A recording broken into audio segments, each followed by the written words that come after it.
शांति। प्रश्न है सभी से एक, बाबा किन बच्चों को देखकर बहुत हर्षित हुए? जो योग युक्त रहते हैं और दूसरों को भी बनाते हैं। और बाबा ने सभी का कौन सा स्वरूप इमर्ज कर लिया? फरिश्ता। संपूर्ण मूर्ति, चमकती हुई मणि।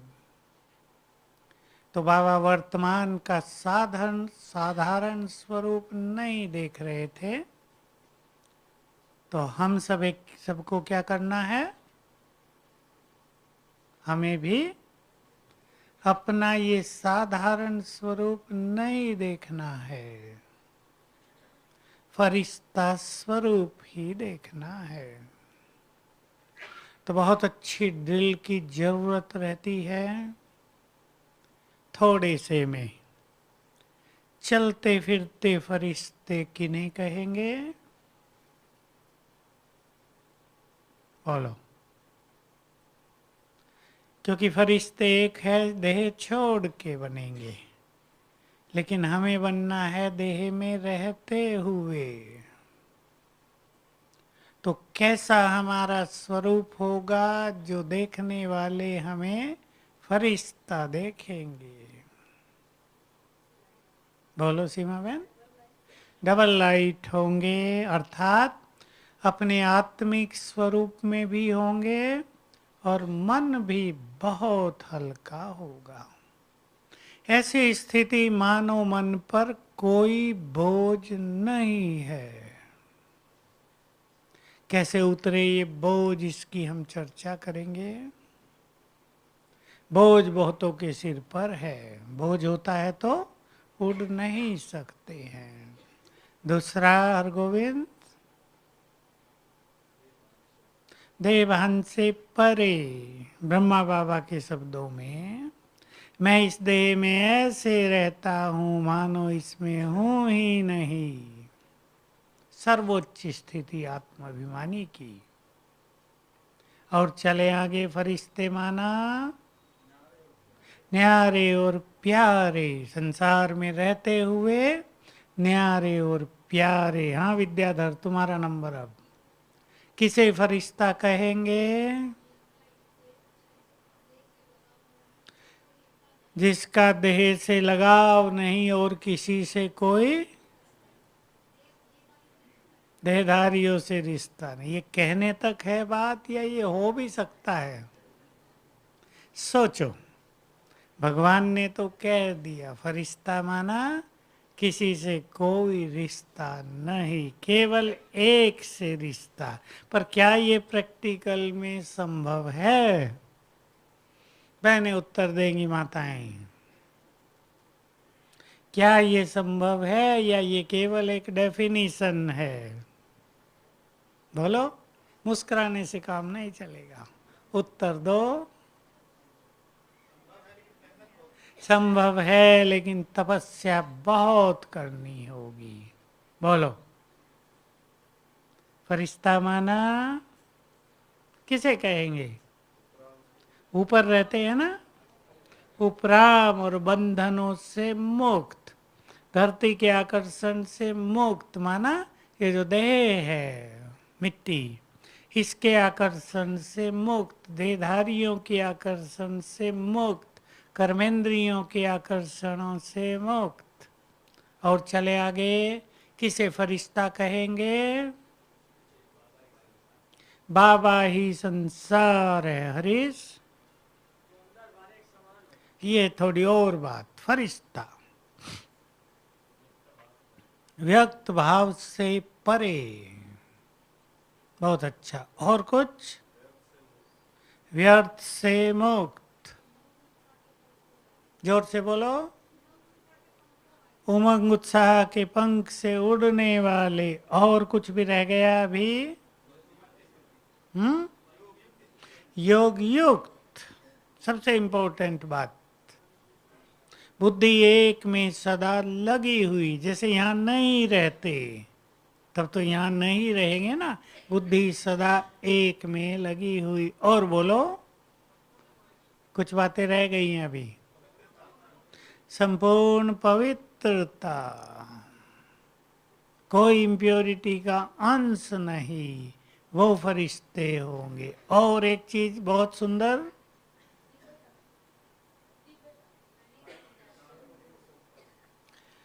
बहुत पावरफुल, जिनका जीवन विघ्नों में नहीं। आज भी बात थी लास्ट में और कल भी थी। शक्तिशाली हैं तो विघ्न समाप्त हैं। तो बहुत शक्तिशाली, माया के सामने भी शक्तिशाली, विघ्नों के सामने भी शक्तिशाली। तो ये सब फरिश्तों के लक्षण हैं। अब हमें बनना है। अब आप सोचेंगे इतनी बड़ी चीज, छोड़ ही दो इसको, नहीं टेंशन हो जाएगी। क्या करें? इसको प्राप्त करने के लिए क्या करें? अगर ये धारणाएं और ये सब लक्षण सोचेंगे तो लगेगा ना बड़ी ऊंची मंजिल है। अभी ध्यान दें, दो बातें बाबा की आपको याद दिला दूं। ये मुरलियों से हैं। बाबा ने कहा, तुम यदि ये सोचोगे मुझे बाप समान बनना है तो मंजिल बहुत भारी दिखाई देगी। लेकिन यदि ये सोचोगे मैं बाप समान हूं तो लक्षण आने लगेंगे। यदि तुम ये सोचोगे मुझे संपूर्ण पवित्र बनना है तो कहीं कहीं बात लंबी लगेगी। लेकिन यदि ये सोचोगे, स्वीकार करोगे मैं परम पवित्र आत्मा हूं, तो बहुत सारी धारणाएं आने लगेंगी। मैं हूं। जिस चीज को हम स्वीकार कर लेते हैं उसके बहुत सारे गुण और लक्षण हमारे अंदर आने लगते हैं। हमें कमजोरियों को स्वीकार ही नहीं करना। कैसे? मान लो किसी में कोई कमजोरी है, वहां क्रोधी है, तो इसे हम स्वीकार न करेंगे। मेरा संस्कार है ये मेरा संस्कार है ही नहीं। मेरा संस्कार तो शांति है। व्यर्थ, मुझे बहुत व्यर्थ चलता है।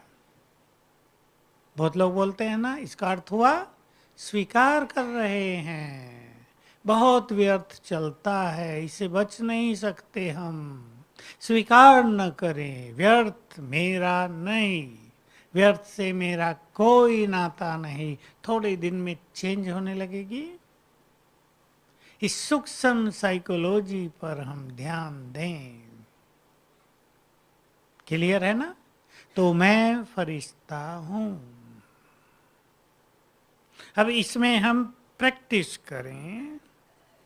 आज हम थोड़ी प्रैक्टिस भी करेंगे तो बहुत अच्छा रहेगा ना। चले भाई, लाल लाइट करें 3 मिनट के लिए। सभी अपने को देखें। मैं प्रकाश के शरीर में हूं। आत्मा मस्तक में चमक रही है। अंग अंग से प्रकाश की किरणें फैल रही हैं।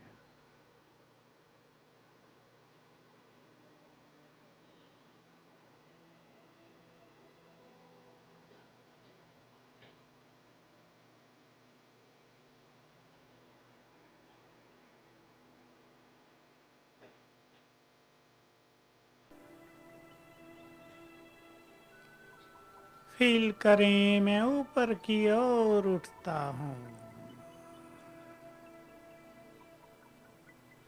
डबल लाइट हो ऊपर की ओर पहुंच गए आकाश में।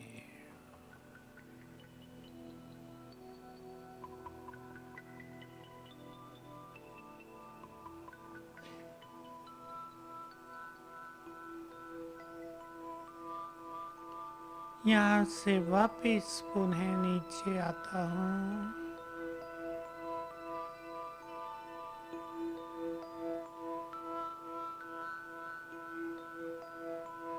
डबल लाइट हूँ,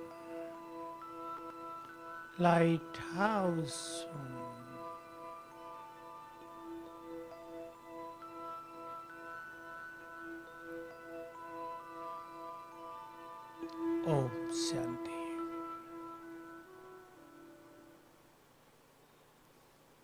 हमें बोझ से मुक्त होना है।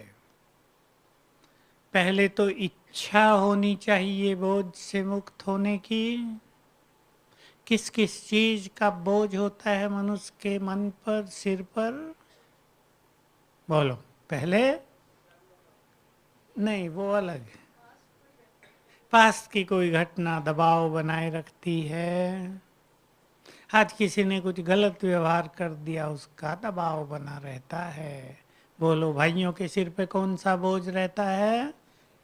विद्याधर उत्तर दिया ही नहीं। नहीं, सेवाओं का बोझ, जिम्मेदारियों का बोझ। कई लोग अपनी जिम्मेदारियों को एंजॉय करते हैं तो कई लोग भारी हो जाते हैं। और भारी क्या करता है मनुष्य को? एक ही संकल्प। कौन सा संकल्प भारी करता है? मैं, मुझे ये करना है, बड़ा काम है।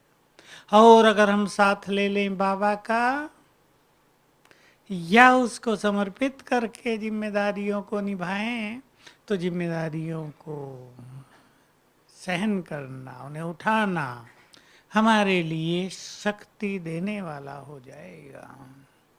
तो एक तो हमें इच्छा होनी चाहिए, बोझ नहीं रखना है। हजारों साल से तो बोझ रखा। माताओं के सिर पे कौन सा बोझ होता है?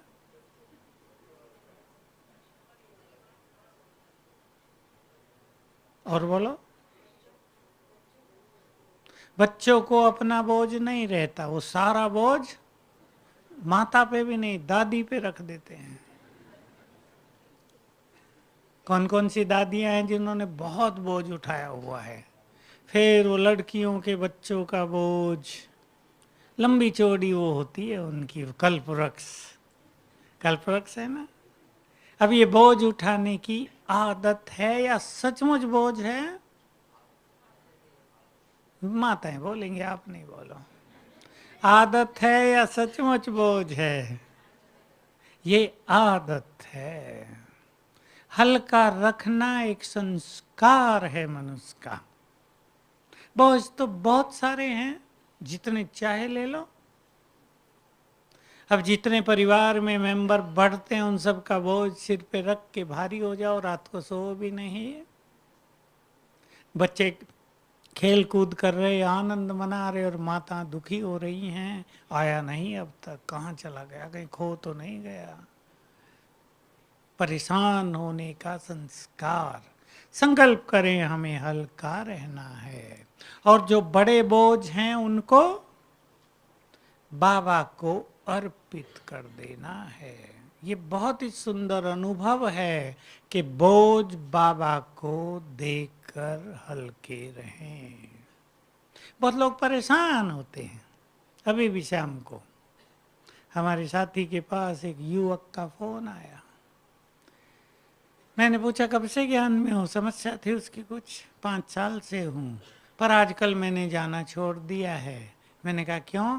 बाबा कुछ करता ही नहीं मेरे लिए, सारा दोष बाबा पर। बहुत सारे लोग जीवन में ये करते हैं, जब परीक्षाएं आई और लगा बाबा मदद नहीं करता तो छोड़ो, न सवेरे उठना है, न मुरली सुनना है, न बाबा को याद करना, तुम कुछ करते ही नहीं। अब ये ठीक है या नहीं? संपूर्ण मिस्टेक। बाबा को पहचाना ही नहीं,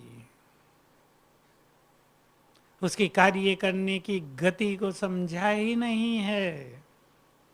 अगर वो सबको मुक्त कर दे विकर्मों के फल से, तो पापी तो बड़े खुश हो जाएंगे। दिल भर के पाप कर लो, प्रभु जी खत्म कर देंगे। ऐसा वो नहीं करेगा, मदद करता है, लेकिन पाप जिसने किए फल तो उसे ही मिलेगा। अगर कोई उसके बहुत प्रिय हैं या बहुत समर्पित भाव से रहते हैं, बड़े योग युक्त हैं, तो उसका बल मिलता रहेगा उनको। तो एक तो हमें बोझ से मुक्त होना है, दूसरा चिंताओं से मुक्त। अब भाई बताएंगे चिंताओं से मुक्त होने का तरीका। एक तो श्रेष्ठ चिंतन, और बाबा को देकर चिंताएं फकुर ले लो, बेफिक्र बादशाह बन जाओ। बेफिक्र बादशाह बनना ही है। क्या सोचें भविष्य के लिए, अपने और दूसरों के लिए? ये बहुत सुंदर विचार है, हमने बहुत बार इसकी बात की है, लेकिन इसको अपने अनुभव में ला के अनुभव करें कि ये कितना सत्य है। मेरे साथ सब कुछ बहुत अच्छा होगा। पता चलेगा हमारे संकल्पों में कितनी क्रिएटिव पावर है। अनुभव होगा, जो हम सोचते हैं वो क्या क्या करते हैं, हमारे संकल्प क्या कर देते हैं। तो मेरे साथ, परिवार के साथ सब कुछ बहुत अच्छा होगा। होगा या नहीं? या केवल ये महावाक्य हैं? लेकिन किसके महावाक्य हैं? ये सोचना है, जो त्रिकालदर्शी है, जो हमारे आदि मध्य अंत को जानता है, उसने ये कहा है सब कुछ अच्छा होगा। तो अपने को चिंता मुक्त करने की भी आदत बनाए। छोटी छोटी बातों में चिंतित रहना, टेंस रहना, तनाव में रहना, इसको जरा ठीक कर लें। जिसको भी आदत है, बातें बड़ी नहीं हैं पर हमने सोच सोच कर बड़ी बना ली हैं, फिर उनकी चिंताएं हो रही हैं। बाबा उदाहरण देते थे, मकड़ी जाला बुनकर खुद ही अंदर हो जाती है ना, अब उलझ गई, टांगे भी बंधी हुई हैं, सब बंधी हुई है। देखी होगी आपने कभी, आजकल मकड़ियाँ इधर हमारे यहाँ तो होती नहीं, सफाई बहुत है, पर बचपन में देखते थे मकड़ी ने जाला बुना है, बीच में आ गई है, अब क्या करे वो। ऐसे ही कई आत्माएं सोच सोच कर अपने लिए जंजाल बुन लेते हैं। अपने को बदलने की तीव्र इच्छा करें। ऐसे ही एक माता ने बताया, मेरी शादी हुई, सास चाहती है मर जाए ये, पति भी चाहता है ये मर जाए, एक लड़की है 10-12 साल की, वो भी चाहती है मेरी माँ मर जाए, क्या है? तो उसने पत्र लिखा था, मैंने ही फ़ोन किया इधर से। मैंने कहा तो कहीं गड़बड़ है तो ज़रूर ना, नहीं तो कौन तुम्हें मरना, मरते हुए देखना चाहेगा? कुछ गड़बड़ है ना, तुमसे सब दुखी होते हैं ना, नहीं तो तुम्हारी छोटी बच्ची 10 साल की क्यों सोचेगी कि मर जाए? कोई सासू से सिखा थोड़ा ही देगी कि माँ के लिए सोचो। तो कहीं गड़बड़ होगी ना, या नहीं? अपनी गलतियों को पहचानना, उन्हें ठीक करना, यही तो सद्विवेक है। अब हम एक दूसरा अभ्यास करेंगे और वो सबको करना है, एक बार कर लिया करें जरा। अपने सामने अपना फरिश्ता स्वरूप बनाएंगे। मुझे फरिश्ता बनना है तो मेरा ये स्वरूप होगा, और फिर वो फरिश्ता स्वरूप हमारे अंदर प्रवेश करता है। इसकी प्रैक्टिस करेंगे। रेड लाइट, चलें 3 मिनट के लिए फिर से अपने अपने सामने अपना संपूर्ण फरिश्ता स्वरूप बनाएं। मेरे सामने खड़ा है मेरा लाइट का स्वरूप, मस्तक में आत्मा चमक रही है।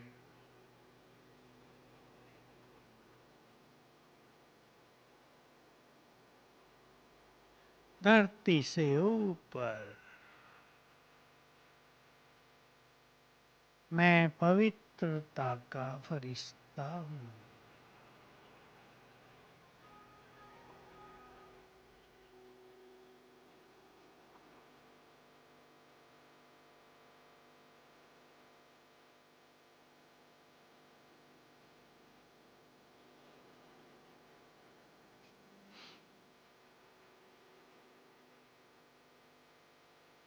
अब ये मेरा ही फरिश्ता स्वरूप मेरी ओर आ रहा है।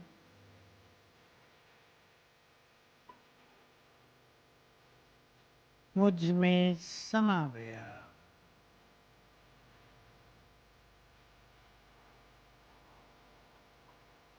मैं पवित्रता का फरिश्ता हूँ।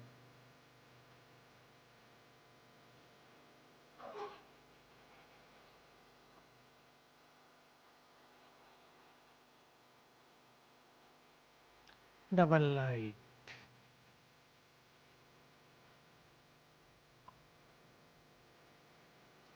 ऊपर से बाबा की किरणें मुझ पर पड़ रही हैं।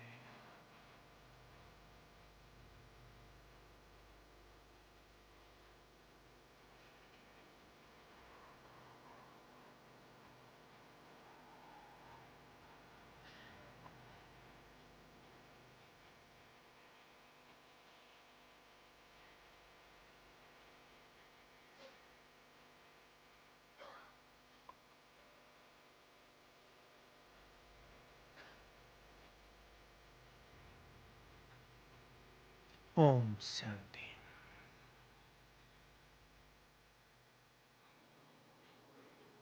व्यर्थ से भी मुक्त और बहुत पावरफुल। पावरफुल कैसे बन सकते हैं हम? सोचेंगे सभी। बन भी सकते हैं और हम बहुत पावरफुल हैं भी। पहले हमें इस स्मृति में रहना है, मैं बहुत पावरफुल हूँ, मास्टर सर्वशक्तिवान हूँ, सर्वशक्तिवान मुझसे कंबाइंड हैं। मैं उनसे कंबाइंड हूँ, ये किसी किसी को भारी लगता है, पर बाबा के ये शब्द स्वीकार कर लें, वे मुझसे कंबाइंड हैं, जुड़े हुए हैं। तो जिनसे सर्वशक्तिवान जुड़ा हुआ हो वो शक्तिशाली होंगे या नहीं? Most powerful. जैसे जैसे हम इन संकल्पों में रहेंगे तो हमसे पावरफुल किरणें चारों ओर फैलेंगी और वो अनेक विघ्नों को नष्ट करती जाएंगी। बहुत सुंदर अनुभव रहेंगे। समस्याएं जीवन में आने से पहले ही नष्ट होती नजर आएंगी। तो हमें बहुत पावरफुल भी बनना है। फरिश्ते के बारे में एक बात और, फरिश्ते एक दो के नहीं सबके होते हैं। हम अपने को चेक करें जरा, हम सबके हैं या दो चार के हैं, अपने परिवार के हैं या जिससे हमारा बहुत प्यार है केवल उसके हैं, या हम सबके हैं। सबके होना माना पूर्वज बनकर रहना, बाप समान बनकर रहना। तो हम सबके हैं और बहुत पावरफुल हैं, इस धरा से ऊपर हैं, परमात्म संदेश वाहक हैं, संपूर्ण पवित्र हैं। ये चिंतन देंगे अपने को। इस बात को बहुत अच्छी तरह संभाले अपने अंदर। हमें ये चिंतन बढ़ाना है, मैं संपूर्ण पवित्र फरिश्ता हूँ। तो कोई भी अपवित्र ख्याल आए ये मेरा नहीं है, क्योंकि मैं तो संपूर्ण पवित्र फरिश्ता हूँ।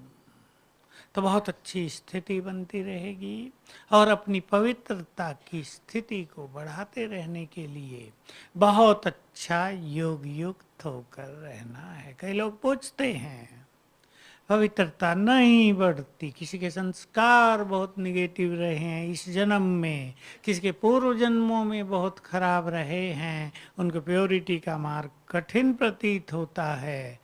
योग बल के बिना प्योरिटी का बल आएगा नहीं। इसलिए कोई सोचे कि हम तो बस ऐसे ही व्यर्थ को खत्म करके पावन हो जाएंगे, नहीं होगा।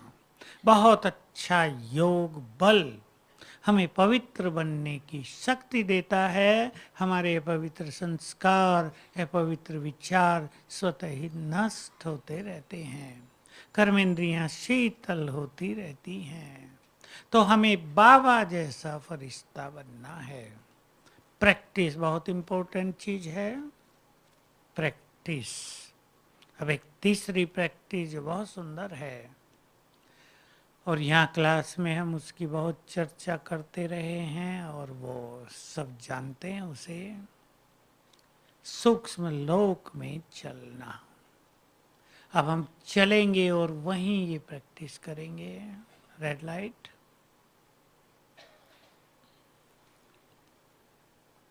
अब एक सेकंड में सभी अपने को देखें ऊपर।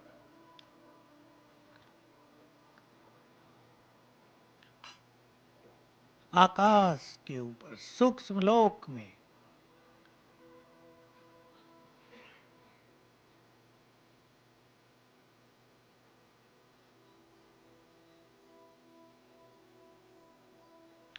यहाँ चारों ओर सफेद प्रकाश।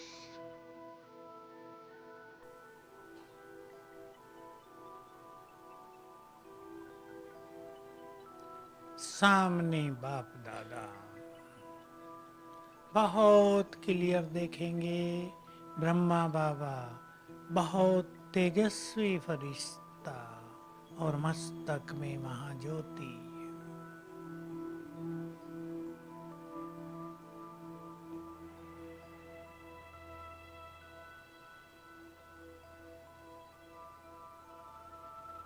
बाबा हमें दृष्टि दे रहे हैं।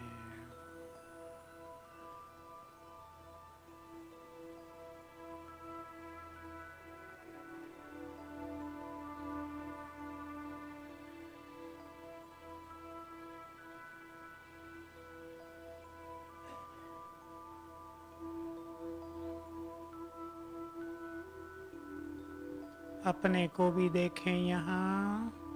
मैं भी बहुत डिवाइन फरिश्ता।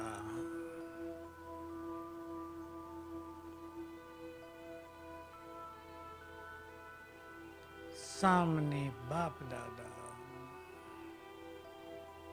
हम दोनों का स्वरूप देखें, अपना भी और बाबा का भी। बहुत डिवाइन, बहुत तेजस्वी।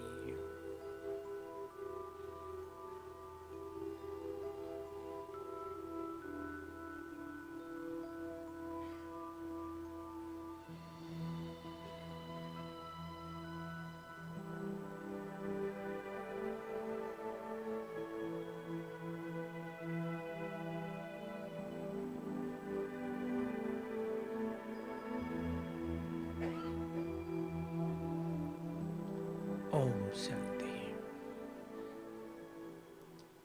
फरिश्ते बहुत उपराम होते हैं। उपराम होने के लिए एक ही संकल्प और एक ही अभ्यास बहुत काफी है। बोलो कौन सा? एक ही है वो, जो ब्रह्मा बाबा ने भी बहुत किया। अंतिम 2-3 साल नहीं है। हाँ, उस वैराग में क्या, उस वैराग के लिए एक सुंदर प्रैक्टिस है। ये हम सबको बहुत बढ़ानी है। मुरलियों में तो बहुत आता है, बहुत। बच्चे, ये 84 का खेल पूरा हुआ। अब तुमको घर वापिस जाना है। जरा एक नजर इस पूरे चक्र पर डाल लिया करें। एक समय था हम अपना घर छोड़ के नीचे उतरे थे। बहुत अच्छी तरह चिंतन करें, अभी करें। गोल्डन पीरियड में आ गए थे, सतयुग में। क्या स्वर्ण दुनिया थी, सब कुछ सतो प्रधान, सब कुछ श्रेष्ठ, जहां कलयुग का कुछ अंश भी दिखाई नहीं देता था। धीरे धीरे जन्म लिए, एक दूसरा तीसरा। जन्म लेते लेते त्रेता बीता, द्वापर में आए, देवत्व समाप्त हुआ, हिंदुत्व प्रारंभ हुआ, पूजा पाठ शुरू हुई थोड़ी थोड़ी। जन्म लेते लेते देह छोड़ते लेते कलयुग के अंत में आ गई और हमारा भाग्य उदय हुआ कि स्वयं भगवान हमें लेने आया। बच्चे, तुम रास्ता भूल गए, तुम अपने घर को भूल गए, मैं आया हूं तुम्हें सब कुछ बताने और ले चलने। और उसने हमें तैयार कर दिया, अब चलना है और हम चले उसके साथ। ये बहुत सुंदर प्रैक्टिस, खेल पूरा हुआ। अगर हम ये प्रैक्टिस करेंगे तो उपराम होते जाएंगे। आसक्तियों की सूक्ष्म रस्सियां, जिनको बाबा सुनहरी रस्सी कहते हैं, सुनहरे धागे कटते जाएंगे, वो ऐसे नहीं कटेंगे। तो चलना है और सब कुछ छोड़कर चलना है, क्योंकि जो कुछ हमारे पास है वो कुछ बहुत ज्यादा नहीं है, या बहुत ज्यादा है। जिसके पास बहुत करोड़ भी हैं वो भी ज्यादा नहीं है। सतयुग की भेंट में कुछ भी नहीं। एक हीरा पड़ा होगा ऐसे ही आपके किचन में, है? कुछ भी वैल्यू नहीं होगी उसकी। सुंदर सजावटें होंगी, सोने की हीरे जड़े होंगे, अथाह धन संपदा। चलना है तो वैराग्य हो जाएगा। तो समय वैराग्य दिलाएगा बहुतों को, लेकिन अगर ज्ञान युक्त वैराग्य स्वयं में धारण करेंगे तो इसका बहुत सुख होगा। देखिए, ये है ज्ञान युक्त वैराग्य जिसकी हमने चर्चा की। दूसरा वैराग्य होगा समय पर। होने लगा विनाश, ठकाठुक होने लगी, अब तो सब कुछ छोड़ना ही पड़ेगा। तो छोड़ने में कष्ट बहुत होगा। वो छोड़ना सुखदाई नहीं होगा, वो त्याग में भी गिनती नहीं होगा, वो दर्दनायक होगा, बहुत दर्दों से भरा हुआ। सब कुछ छोड़ना पड़ रहा है, ये प्यारे बच्चे, सबको छोड़ना पड़ रहा है। आत्मा को छोड़ते हुए अति कष्ट होगा, लेकिन छोड़ना तो पड़ेगा। भगवान ने तो कड़े शब्द बोल दिए ना, मैं महाकाल हूं। अभी मुरली में आया था ना, सबको लेने आया हूं, तुम नहीं चलोगे तो ले ही जाऊंगा। बड़े कड़े शब्द थे। तुम्हारे शरीरों को आग लगाकर तुम्हें पावन बनाकर वापिस ले चलूंगा। शरीर भी काम आ जाएंगे ना हमारे, किसमें? खाद बन जाएगी, राख नहीं बनेगी उनकी, ब्लड ही खाद बन जाएगा। क्योंकि जलाने वाले भी तो नहीं रहेंगे, तो वो खाद बन के इस धरा को उपजाऊ कर देगी। तो आजकल जो ये उपज लेने के लिए बड़ी मेहनत पड़ती है, खाद और क्या क्या डालने पड़ते हैं, उससे मुक्त हो जाएंगे। धरा और प्रकृति भरपूर हो जाएगी। अन्न उगाने के लिए ये मेहनत नहीं, ऑटोमेटिक काम चलेगा, सहज। बदबू नहीं फैलेगी। कुछ ऐसे साधन हो जाएंगे कि बदबू नहीं फैलेगी। उसमें होगा अर्थक्वेक्स, सब नीचे चले गए, ऊपर से बारिश हो गई बहुत ज्यादा, सफाई हो गई। कहीं बाढ़ आ गई, सब कुछ साफ करती धुलती हुई चली गई। तो ये ड्रामा का प्लान ही ऐसा है कि धरा स्वर्ग लायक बन जाएगी। तो चलना है घर या नहीं? मैं भी पूछता हूँ बाबा की तरह, चलेंगे? बाबा पूछा करता था, बच्चे चलोगे? मैं तो लेने आ गया हूँ, चलो चलो, तैयार हो जाओ। टाइम देते हैं ना यहाँ भी, भाई 1 घंटा है, जरा अपना अटैची वटैची बैग तैयार कर लो, 1 घंटे में चलना है। तो ऐसे ही चलने का भी ऑर्डर हो जाएगा। बाबा ने ये मुरलियों में कहा है, ऑर्डर निकलेगा, चलो, देर नहीं लगेगी, चलो बस। अब बुद्धि हमारी तब कहाँ है, उसका बहुत बड़ा इफेक्ट होगा। वो अंतिम हमारी स्थिति का इफेक्ट संपूर्ण अगले कल्प तक के लिए हो जाएगा। तो हमें पूरी तरह स्वयं को उपराम बनाते चलना है, और उसकी यही विधि है। जो कुछ इस संसार में दिखाई देता है, बीच बीच में चिंतन कर लिया करें, ये सब नहीं रहेगा। हमें तो वापिस जाना है, भरपूर होकर जाना है। कई लोग सोचते हैं और पूछते हैं तो और क्या होगा? जय जयकार। ये धरा भारत, भारत विश्व गुरु यहीं बनेगा। सारा संसार इसको विश्व गुरु स्वीकार करेगा।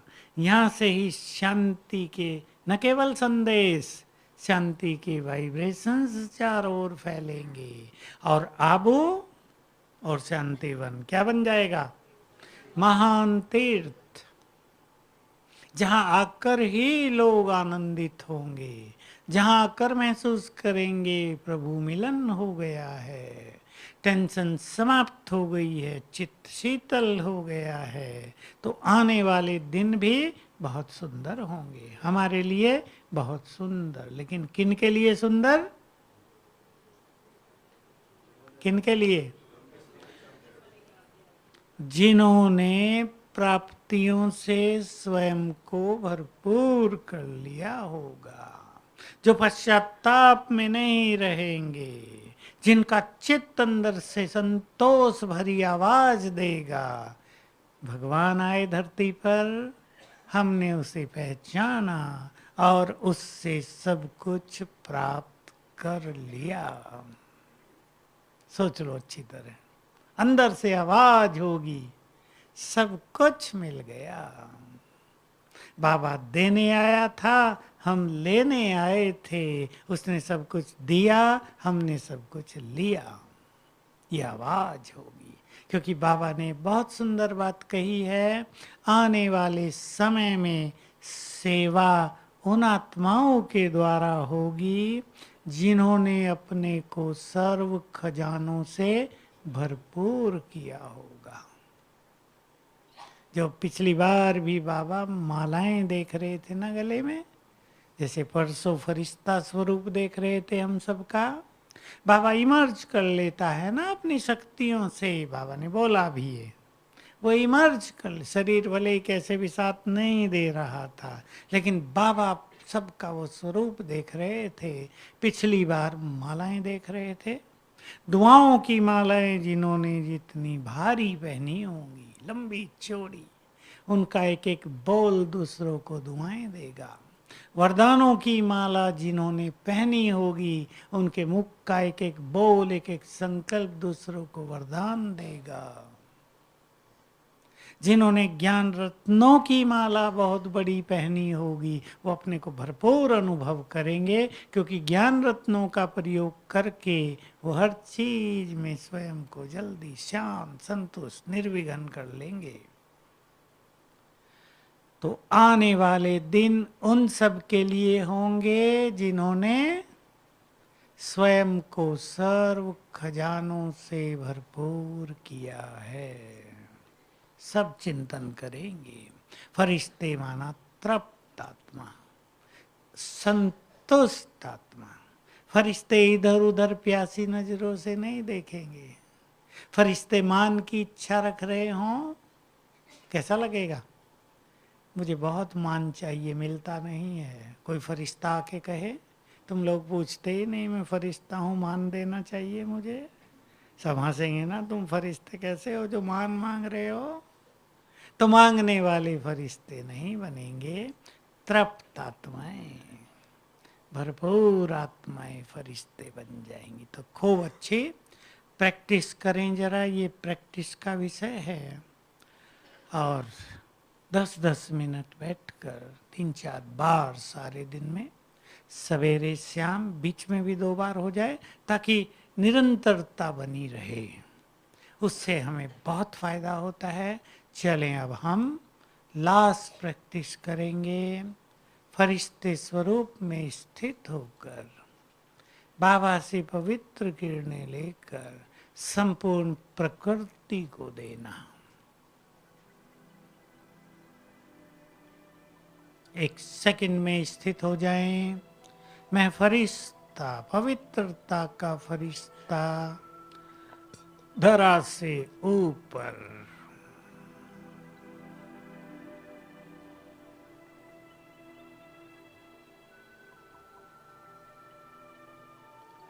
परमधाम से बाबा को देखें परम धाम में, महाज्योति पतित पावन, पवित्रता के सागर।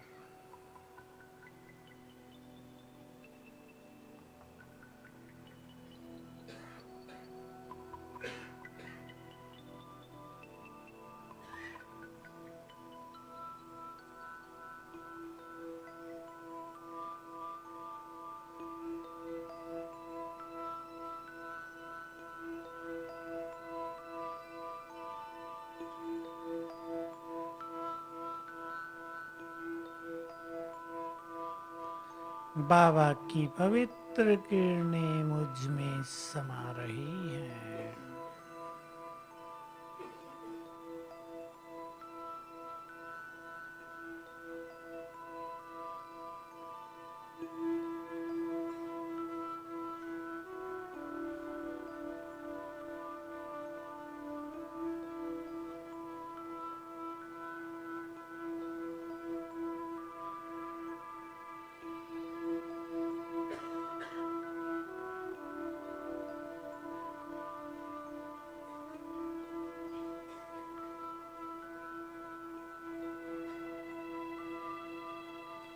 अब ये पवित्र किरणें चारों ओर फैल रही हैं।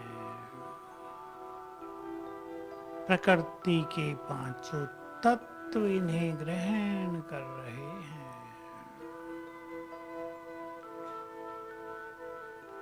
हम जुड़े हैं बाबा से और हमसे जुड़ी है संपूर्ण प्रकृति।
ओम शांति।